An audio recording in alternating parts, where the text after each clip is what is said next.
Morning Prime. Trust that you've slept easy, woken up well to face the good day that a good Lord, as I always say, has afforded us. It is Siasa Fiesta that comes your way every Tuesday, where we critically analyze what is happening on the landscape of politics right now. That we know there is the new development that there will be a bipartisan approach to break the stalemate that has been in regard to the protests that we've been seeing, and now we know that also there will be equal members of an ad hoc committee that will be formed, and this also will place a motion, I should say, on the floor of the House to create this. What does it portend also for the select panel that had been gazetted?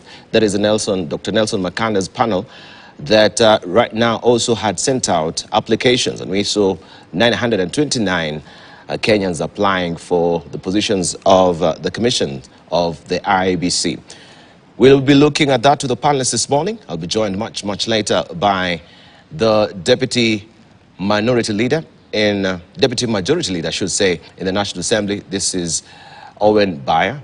We'll be joined by Farah Malim, who is a member of parliament for Dadaab. Also be joined by Isaac Mahora.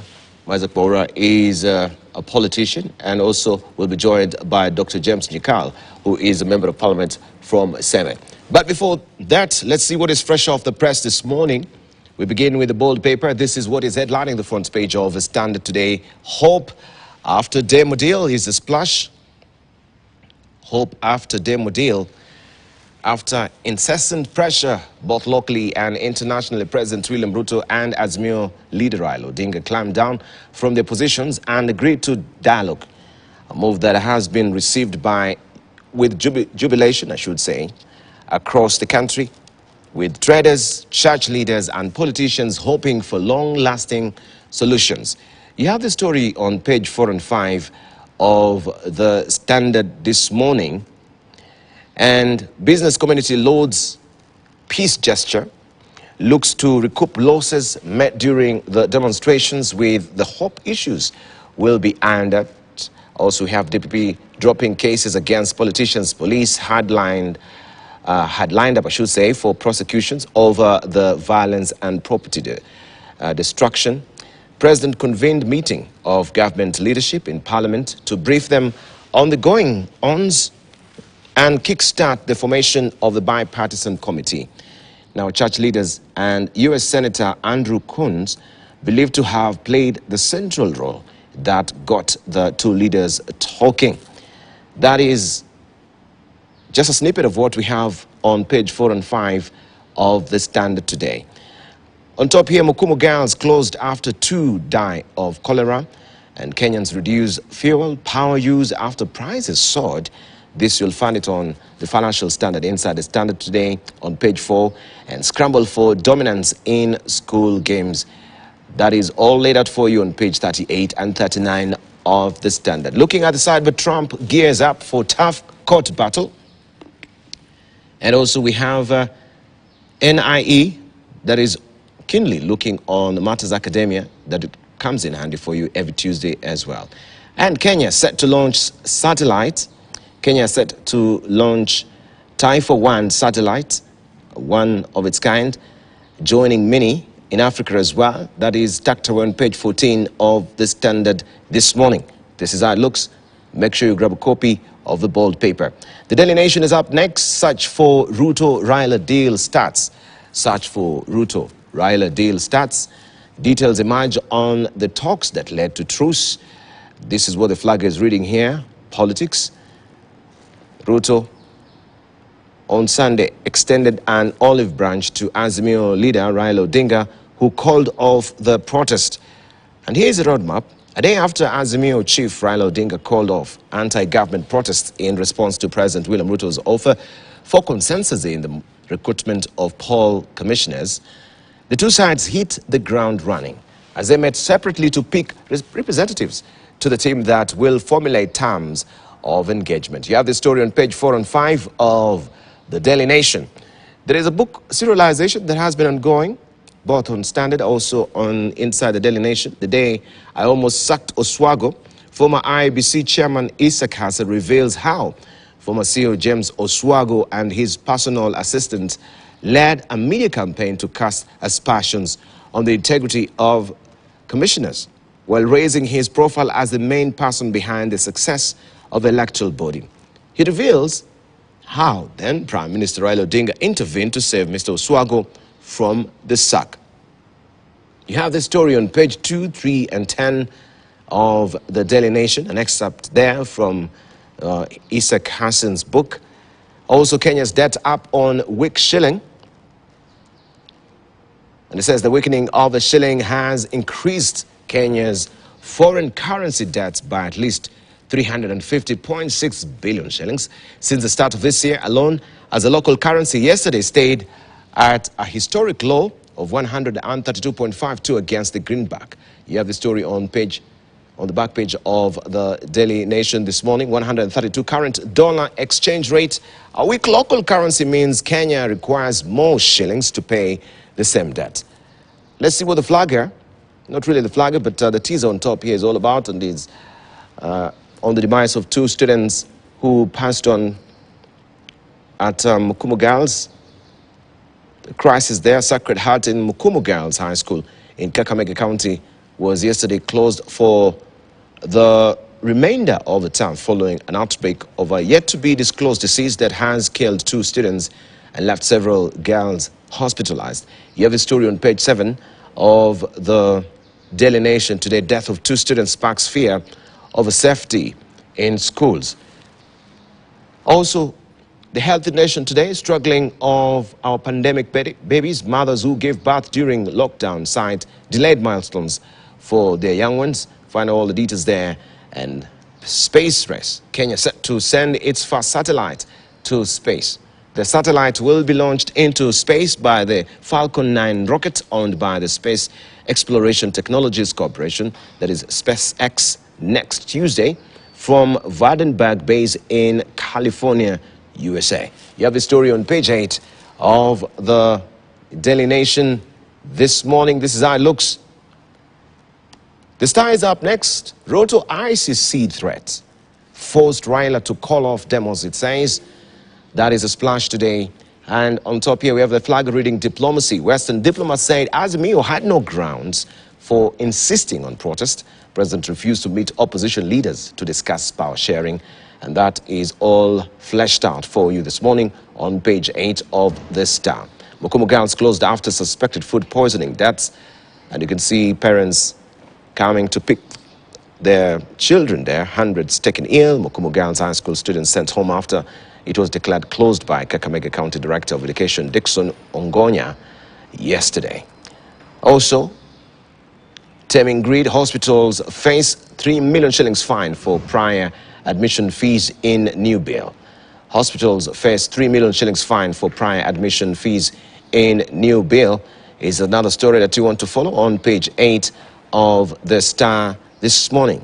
Let's take a look at what we have on the front page of the People Daily. How secret talks ended protests. How secret talks ended protests. MPs take over baton.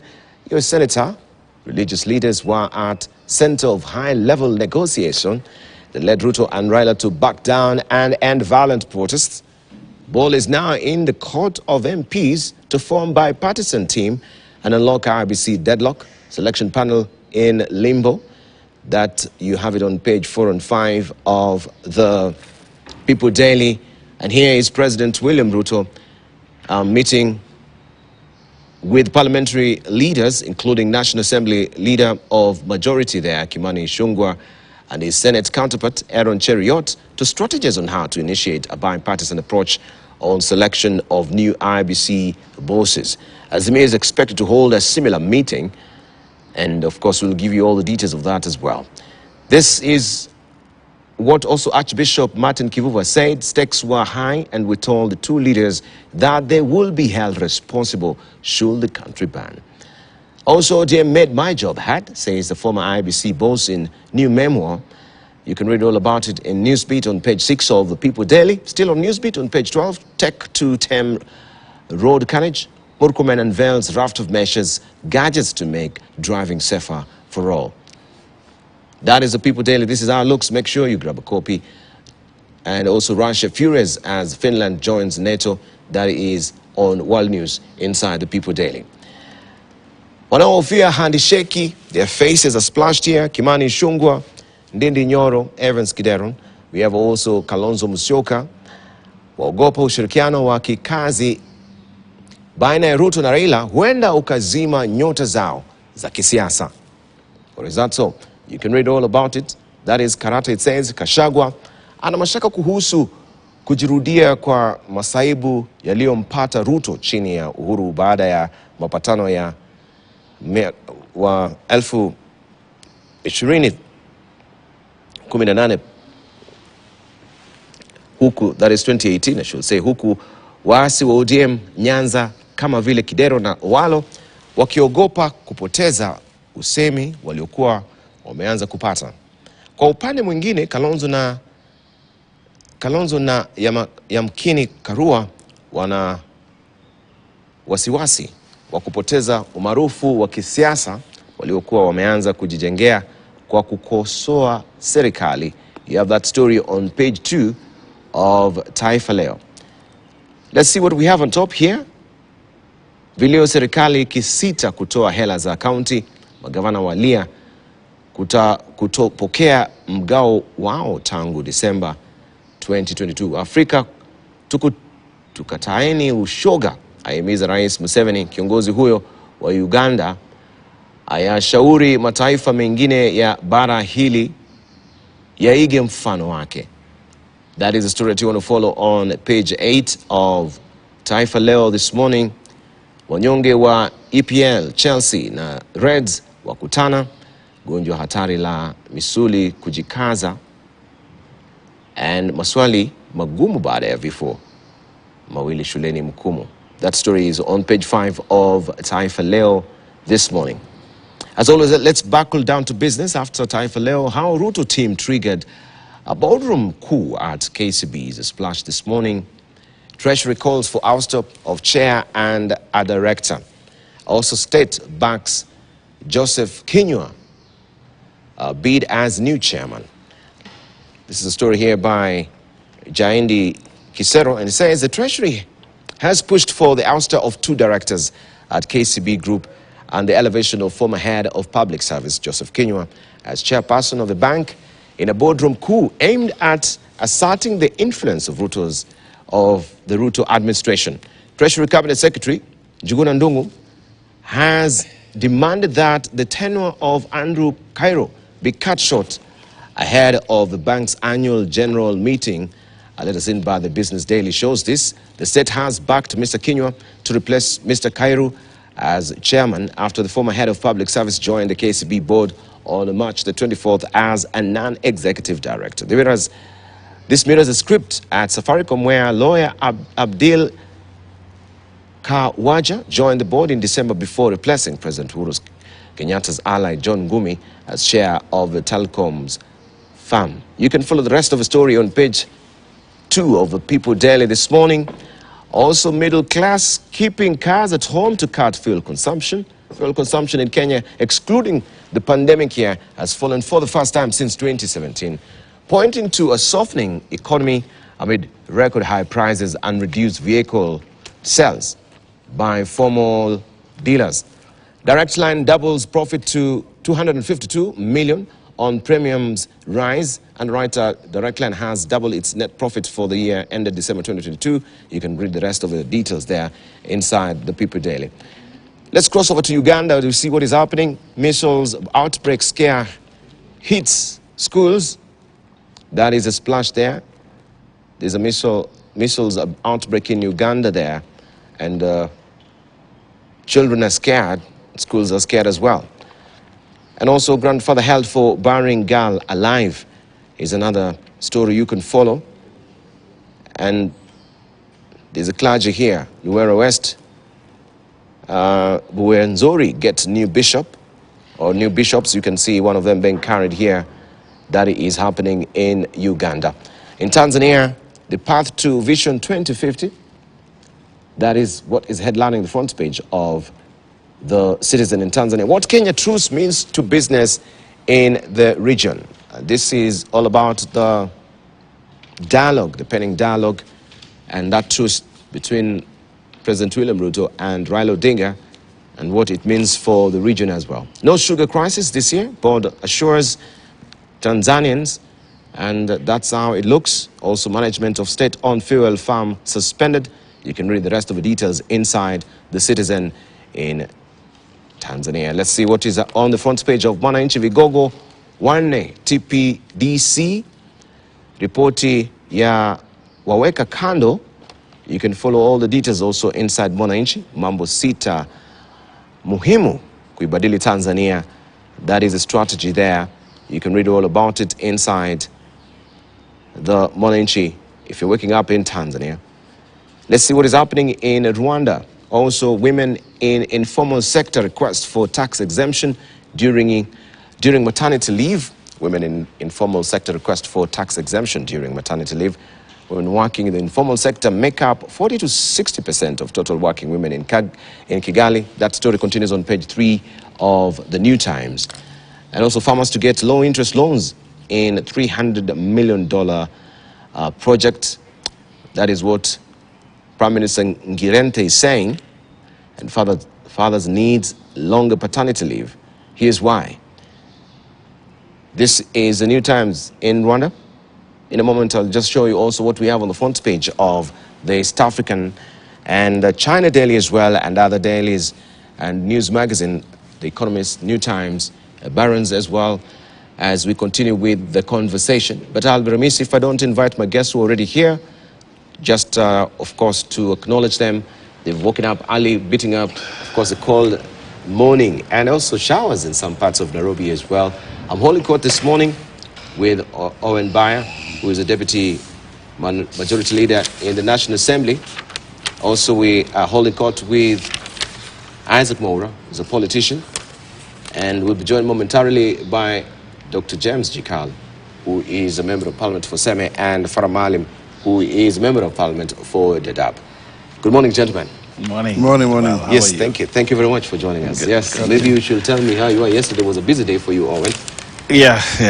Yesterday was quite a busy day. I think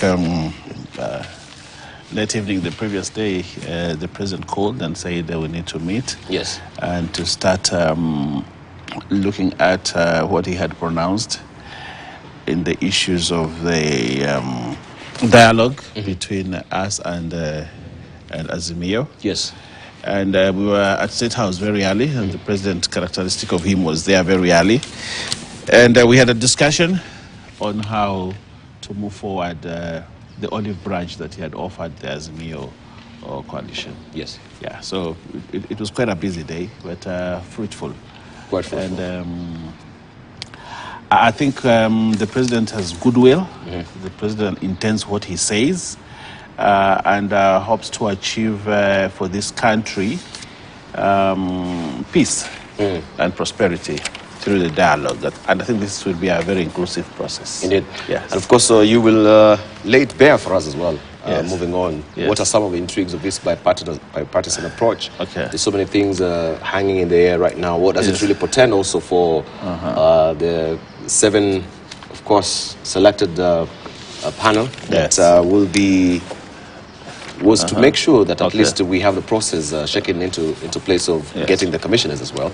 And again, ad hoc committee within Parliament. We need also equal numbers. What does it portend? You've met, of course, as the leadership of Kenya Kwanza. Yes. We will hear also from the other side of Azimio what is up their collective sleeves as well. But thank you for joining us. Right, we want to also welcome Isaac Moura. Good morning. Morning. Yes, how have you been? And of course, you can just bring us up to speed what you've been up to as well. I'm fine and well, and we are following up on everything that is happening in this country, and we are great to be here. Yes. So, what was your take yesterday? Maybe just beginning from Sunday when we saw the president making that particular State of the Nation address, proffering his hand for I think dialogue. It was unexpected, especially because of the fact that many people did not see that coming too soon. And finally, of course, there are no mandamandos. But let me make you laugh, Deval. Yesterday, people still did not come to town. So I want to ask Kenyans whether they were taking advantage of Maandamano to extend their weekend hangovers, you know, and what have you, because really, I looked around. Some of them were saying they were not privy to the news. No, that's just an excuse. You know, that's an excuse. If for sure, it was about Maandamano, even if it was announced at 11 p.m., you say, okay, now I have time to go and do my business. But you see, it's psychology. You know, as politicians, when we want to go and address a gathering, we want to go to a self-mobilized gathering. So what are the most likely places? Marketplaces, or at the junction of two roads. There you'll find everybody. Or when you go to church, because people will definitely come to church. So the people who are doing Maandamano were also very clever. Psychologically, on Monday, people don't want to report to work, naturally, if people are given an opportunity. And then on Thursday, people have already started being fatigued, and the weekend mood is creeping in. So that also needs to be considered in this regard. But anyway, to cut... So 2 days for working in a week? Yeah, usually even on, I have observed on Tuesday, the traffic is usually heavier on Tuesday than Monday, yeah. I think people are lazy around, of course, and what have you. But anyway, that's just human behavior. I must say that it is good because now the country can get a sigh of relief. And also, there is the fact that then these talks will happen within Parliament. And I can already see two issues of the IEBC. Yes. And also the official role of the opposition. Why am I saying so? Because there was a very serious oversight in trying to do away with the mongrel. Dr. Nyika doesn't like me calling it that way.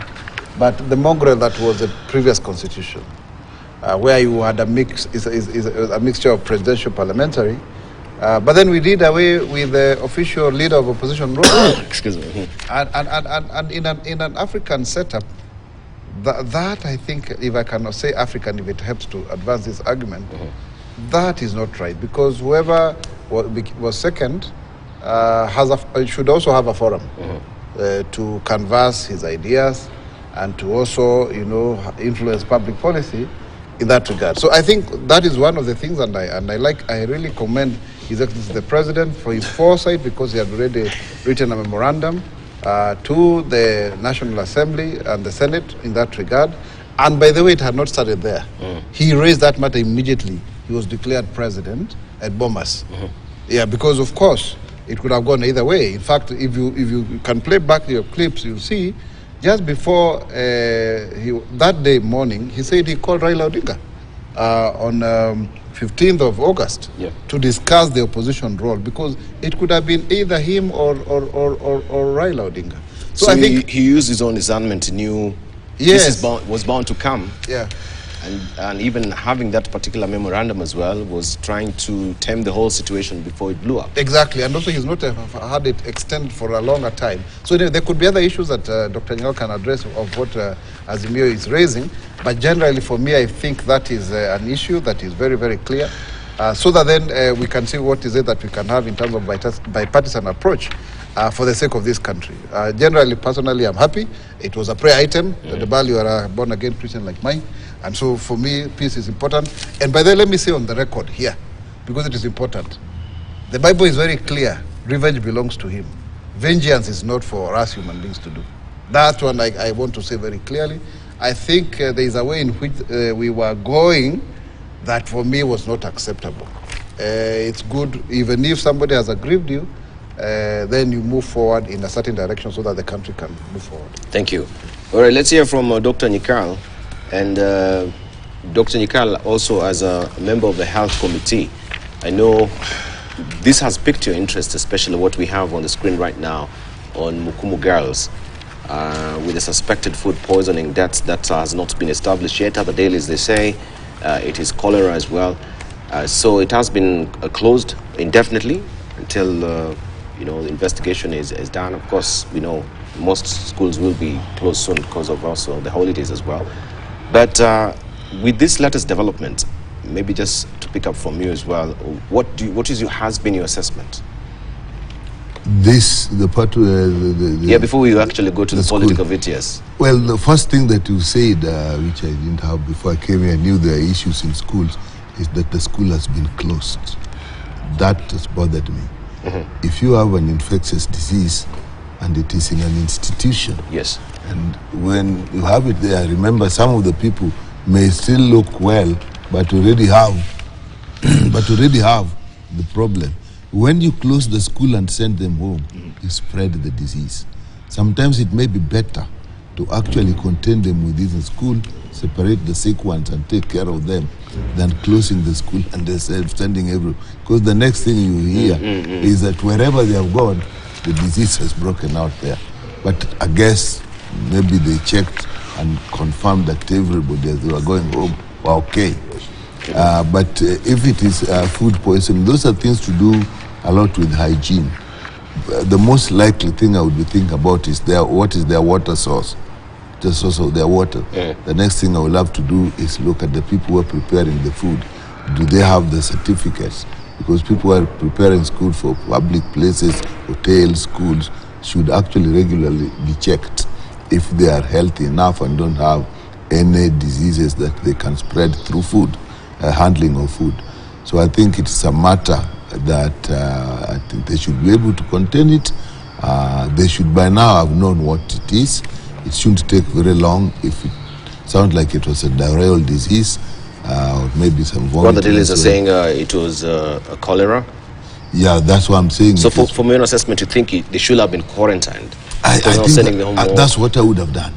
I would have kept the kids there, quarantined the kids, and separated those who are sick within the compound. But the parents who also were fearing for their children as well. But they have maybe, also... the school was overwhelmed.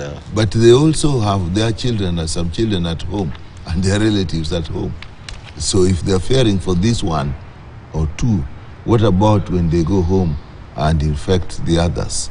And at that time, really, it is the professional advice. When parents are advised, they will accept it. I know we dealt with a case like that in the year 2005 in one of the schools in Bungoma, Chesamis. We didn't close the school. We kept the kids within and managed them. I know another case where actually the school administration quickly closed the school. We didn't even know there was a problem in the school. Until now, we started picking kids from all over the place who are getting sick, and then we could now trace back to the school that was closed. And they should be able to maintain it. The water source is extremely important. The food preparation, the way it is prepared, the health status of the people who are preparing it. Right. I think that's an easier matter compared to what we're about to discuss. Because there are clear rules. I wanted to, there are clear rules of how that should be done. Yes. Fantastic. So we have President Ruto meeting with the leadership of Parliament, the Parliament of course, bicameral House, so to speak. And we're here to hear from Azimio what is the collective sleeves as far as also the meeting is concerned. They're going to meet, I think, tomorrow or Thursday, but definitely it's going to meet. I'm certain about the meeting. Yes. So from your own assessment, when you saw the president also announcing this particular gesture of meeting up with Right Honorable Raila Odinga, what really came up to mind? Were you caught by surprise yourself? Or were you privy to what was happening? You see, they came a lot back to back. One and another one, probably another one and one 2 hours later, which means there must have been some communication. I just thought that the two leaders did a good thing for the country. The stalemate wasn't healthy for the country. To that extent, agreeing to have some discussion, dialogue going on is a good thing, because we are all, whatever we were looking for, it was for the good of the country. And if the first step towards achieving that, the good of the country, it is commended. Yes. Honorable Farah Malim, good morning. And good to see you. Good to see you too. The last time you were here, I think you were feeling rough. You had a very hoarse voice. Yeah. Now it's all clear. It looks clear. Yeah, I've got some good coffee for you as well. I'm fasting. I'm fasting. I was just teasing you. All right, but good to see you though. The only day you have good coffee is the day I'm fasting. Yeah, good to see you. Good morning. to see you. Morning to you. Yes. Yes. So are you happy with the latest development so far? I know you've been calling for dialogue for your sit down. I am happy, but I have my misgivings You have your misgivings. about this dialogue that has bedeviled us as a country, which is basically a handshake between two people. And it's happened many, many times. I'm looking at how we can get, But bedeviled is such a because strong verbiage to use. yes, it started from the 7th Parliament. We're in the 13th Parliament. The first, after the repeal of the Section 2A, and this country became a de jure and a de facto, what do you call, multi-party. We had a similar problems, by the way. I don't know if you remember the cooperation. You remember the cooperation? Yes. When we had hardly 1 year, within months of being in Parliament, we had cooperation. We had a handshake again. We had a merger. We had the Grand Coalition of NAC. By the way, the Grand Coalition, there was one Grand Coalition before the Grand Coalition of 2007. And then again, we had the Machozi Monday. I don't know if you remember that one Yes, again, Baba, while you were away. Yes. And then we had the one of 2017 of Uhuru and Raila. And now we're having another one. So, I mean, this has become basically a permanent feature of our political environment here in the country. Do we need to have that? Can we be a country of laws, systems, institutions? Can we perfect these institutions so that then there's no need for either some kind of a warlords to come together? You get my point? Because this is tantamount to being warlords.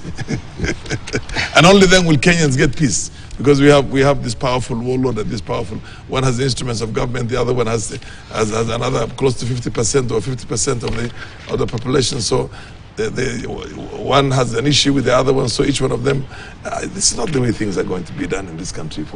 I was a young man, I'm an old man now, when we had these problems in the early 90s. And we're still having that, 30 years later. Every election, there was something that amounts to a handshake. So how does that help Kenyans? Let me tell you. How did all those other handshakes we had help Kenya?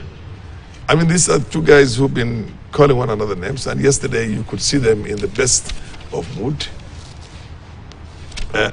So who loses when the two agree and say, hey, I mean, you get what you want and I'll get what I want. So who loses? It's the people, the population loses. The nationals of this country. You can say whatever you want. You say statesmanship and all that things. One thing I'm happy, we're back from. I was telling yesterday in another place that actually this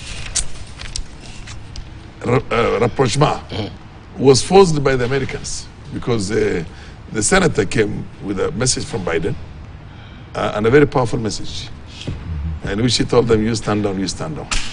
And that's exactly why the stand down has happened. It's not because of you and me. You get my point? And now I can see it today in the same paper. I mean, in one of the papers, they're talking about the same exactly. And say secret talks ended the protest, but it proceeds on and says, this man Coons, peacemaker in Kenyan political theater. He's the one, and it's only when we have the major powers. I mean, when we have this imperialist,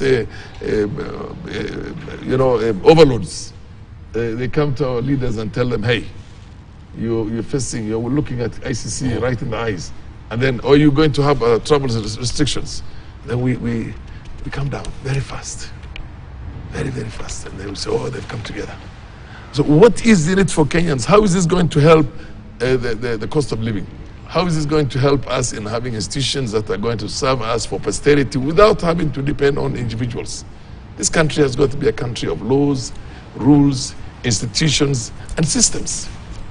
And the systems will basically be there. So I kept telling them, let's invest more in those ones. We invest. India has a population of 1.3 billion. Hundreds of millions vote. They vote in one day, and before the end of the day, they know who has won and who has lost. You get my point? Before the end of the day, why can't we invest in a similar technology ourselves instead of talking endlessly? The religious sector, the elders. So we've created so many informal, what do you call, structures designed, basically to perpetuate this this impunity, I can tell you, or informal, I would say even corruption.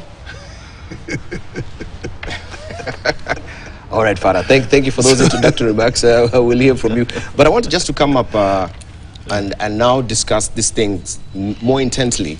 And Honorable Vai, you just gave us a snippet of where we are coming from.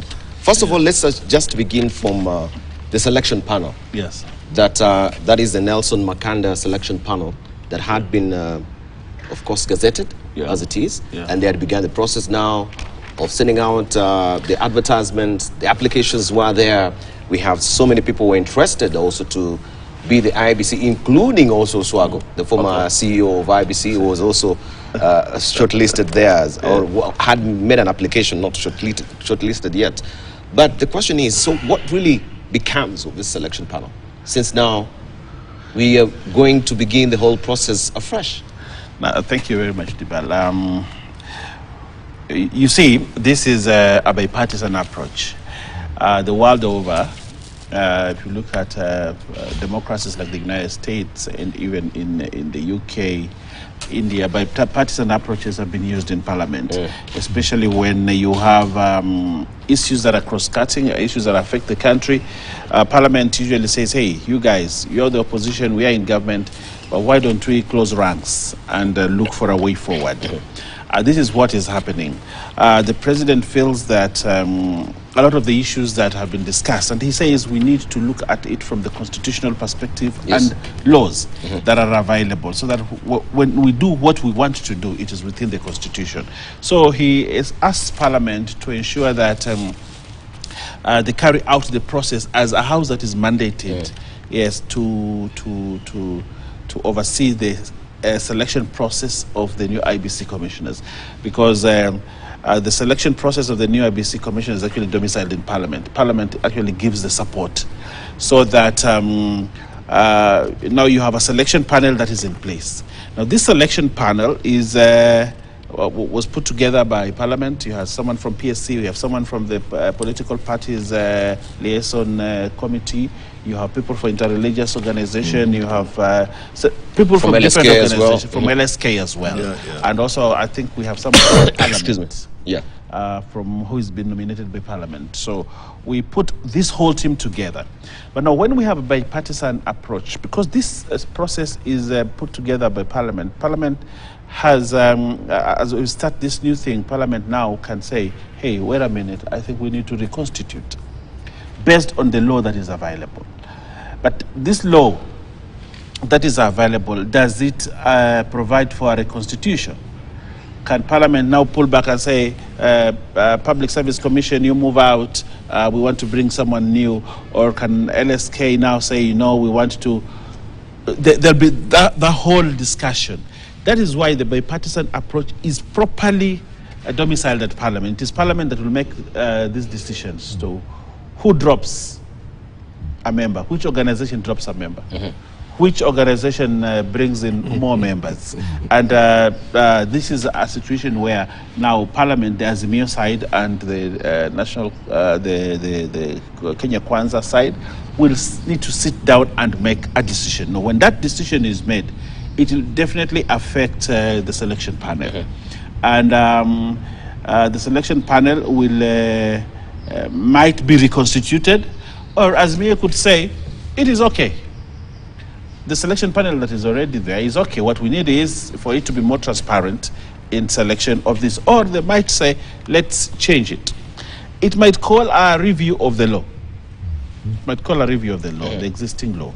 And what we need to look at, what are the constitutional provisions or the standing order provisions on when we can recall a law and amend it, even when it was, I think this law was amended in somewhere in February? February this year. February this year. And looking at the provision of the standing orders, how many days do we take before we come back? 60 days before we come back to say, let's amend this law again. Within the given time frame that we have, do we have that luxury to say, let's wait for from February up to now? Are we within the 60 days mark or we are not? But what I'm sure about is that next week, as Parliament resumes, you know, we are in a recess.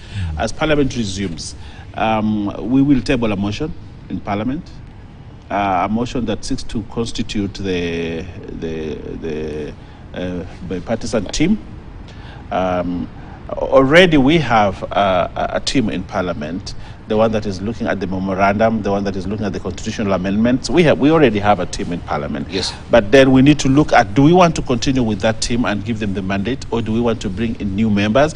Will Azimio suggest that we drop some members and put in other members? I think the team that is already there is for 18 people. 18 members. Now, do we want to continue with that, or do we say 18 is too many? We want to reduce it to a lesser number so that the process can be managed easily. So we have Parliament has work, actually a lot of work, to look at all these scenarios. But all this, Debal, is we must find within the hearts of the members of the two coalitions to think about Kenya first. When we think about Kenya first, then this process will be difficult. It will be easy. But when we start thinking about individuals and power and who gets what, who doesn't get what, then we'll likely lose the process. Parliament might have hardliners who may want to stick to positions and want to protect certain things. But my take on this, and the president's take on it when I read his mind yesterday, was that he has a bigger responsibility as a leader of this country.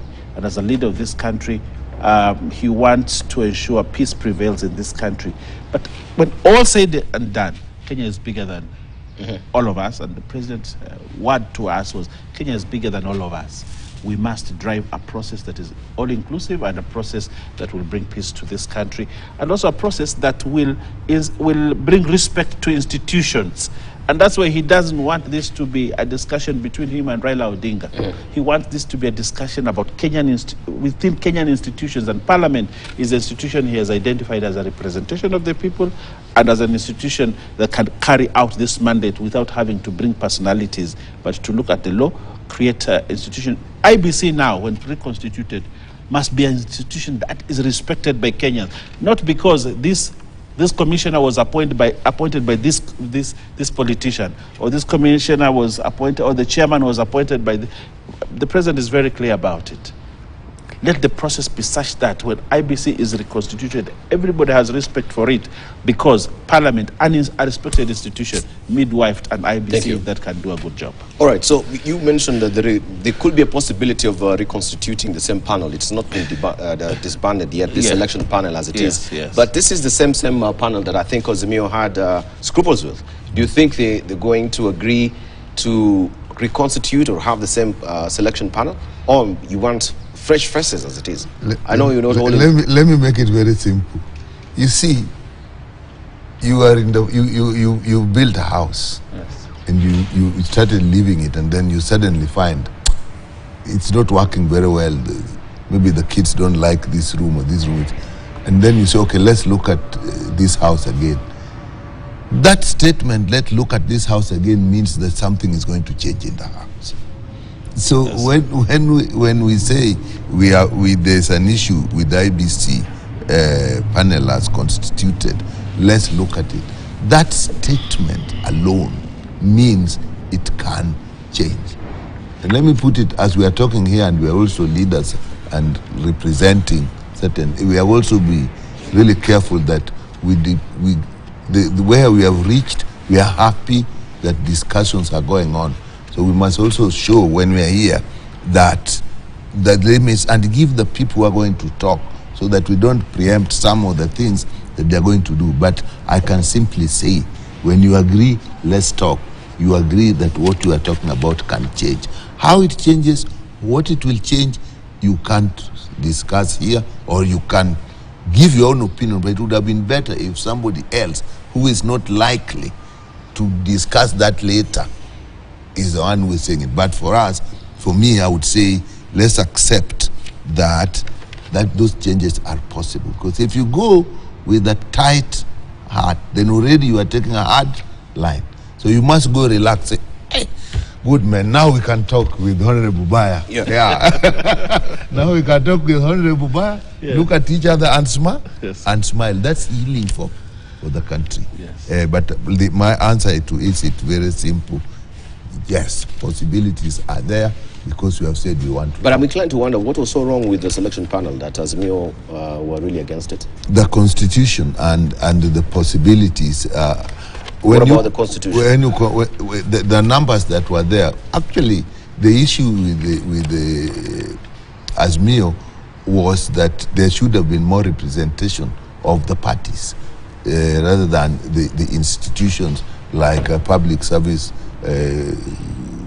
commission, parliamentary service commission.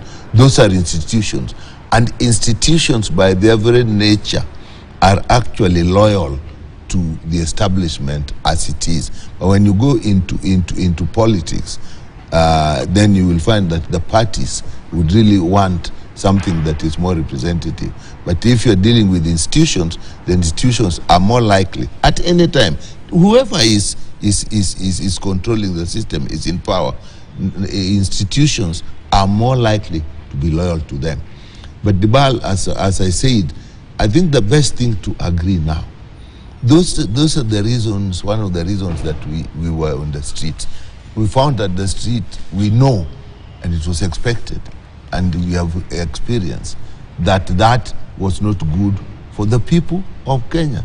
The two leaders, however they have come to be, Honorable Farah is very concerned that somebody had to come and tell them. But when I look at the same page he was talking about, it was Mr. Kuhn, okay? He's given him a lot of credit, but at the same time, the same page was saying the churches were also very involved.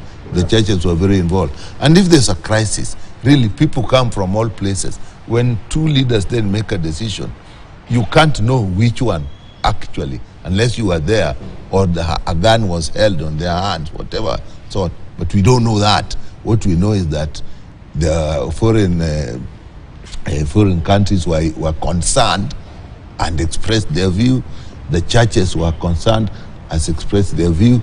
But for me, what I observed, because I was there, is to a large extent, I think the churches, to me, they kind of redeemed themselves with the concerns that they came. But the summary of what you said, why the concern about it, I've told you that if institutions that can be beholden to power that be have a major control, that's not very safe. That was a concern. Two, is it likely that they can change? Yes.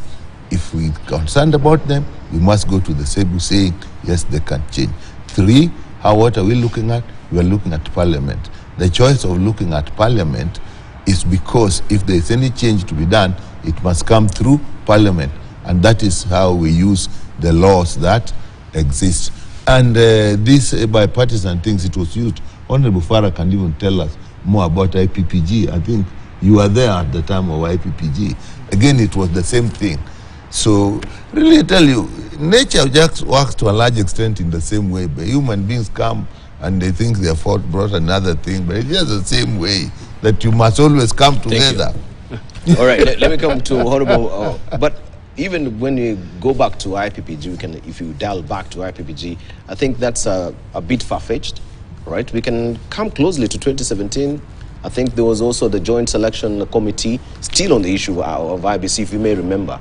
And I want you just to also give me your intake or your perception of what you think so far moving forward with this. Will this be the beginning of actually breaking that Gordian knot that we've been stuck on as a country with this vicious cycle that we've been, of course, having? Or this also will be another band-aid solution? Because we've heard also from Honorable Owen that there is a possibility of amending the IBC, of course, Act as it is right now. It has to. Yeah, I think the people who do editing in the People Daily have a wrong photo for the right story on page 3. So they need to check that. I don't see a woman there in the... Anyway, yeah, just to alert. Right. Is it about gender balance or? No, it's about a story where Salva Kiir got okay, the 30 years, okay. Yeah, an accident, and then the photo that they are putting there may be wrong. In fact, the person looks more Mukizakitui there. Now, that's the minister. He's a minister. He's not supposed to be Salva Kiir. No, he's not the minister. Yeah, no, but read the caption. You see, it's actually wrong. Now, let me come to the issue of what is the way forward. I remember in 2007, when we were in Naivasha having a big ODM meeting, even with the current President Ruto there. And as we were having that meeting, President Kibaki went ahead and appointed the ECK commissioners that time. And it was a very major concern. It is also true that in the handshake arrangement, that also happened. That is how the Cherera 4 were appointed, really, to replace the commissioners that had already been deployed as deputy ambassadors and all of the others that had left in one way or another. Now, I think even if today you are to hold a by-election, ideally, we really don't have a commission in place, because Masit has been recommended for removal, and the other process had already been canvassed, even in the Senate, and we discussed a lot about it going forward. So I think that is what is going to be revisited to bring on board the concerns of Azimio, so as to ensure that then the process may be, as it has always been argued, maybe the best way to have a purely non-partisan commission is to have representative of political parties, parliamentary political parties, representing the strength of such parties in parliament. But let us see how that goes on in terms of the small group that then would make a proposal for the passage in parliament. And I think it would be premature, it would be preemptive to abrogate ourselves an imagination as to what would constitute the agenda of that committee that then, of course, finds residence within the ambit of the legislature. So my take is that we know for sure IBC will be a germane issue. The fact that it is being revisited many years down the line, I reserve my comments about it, but certainly the country is now talking to one another, and that is a better way out than fighting and people getting injured and losing lives and property being lost, and having a very difficult moment. But I also want to say this, and allow me to say this: the media also needs to be more responsible. I'm beginning to think that really the government media, the KBC, needs to be empowered, because we have liberalized our media, but sometimes the media can burn the country. And the media actually almost did so in 2007. Of course, we went that direction. Media should be more responsible, even if you've taken a side, but also try to be a little bit fair, try to also be cautious about what you report, because by the end of the day, even if the country goes down, even you as a media will not be able to practice what you want to practice. So I strongly think government should come out pump in resources at KBC, so that then it acts like kind of to temper some of these things and tell the other side of the story, because largely, and this is a fact, the mainstream media is against the government. And I think also in every sector, even in oil industry, we have National Oil Corporation, and it is important that then we also have some kind of, in every sector, and that's why I also am not purely now based on that for full privatization of our economies, because then at what point does the government have some kind of control when things are running haywire?